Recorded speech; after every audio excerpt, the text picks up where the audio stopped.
শুভ সকাল। আজ ঈদুল আজহা।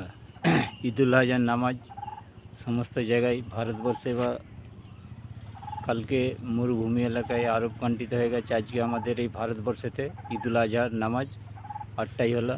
আমাদের বাগনান মুরগাবাড়িয়া আমাদের 8টায় নামাজ হয়েছে সমস্ত এলাকায়। কিন্তু কুরবানি তো বন্ধ করেছে, কিন্তু নামাজ কি বন্ধ করতে পেরেছে?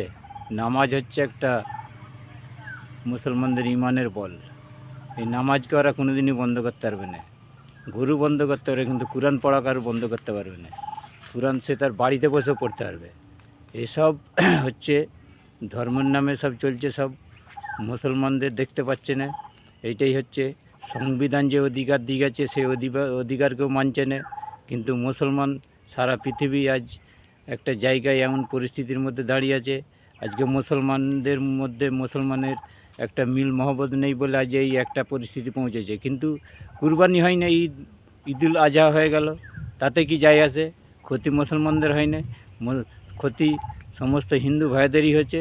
তো এই ভিডিওটা সমস্ত ঈদ মোবারক, সমস্ত বিশ্বের হিন্দু মুসলিম সমস্ত মানুষকে ঈদ মোবারক জানাই, সালাম জানাই। ভালো থাকবেন, সুস্থ থাকবেন, ধন্যবাদ।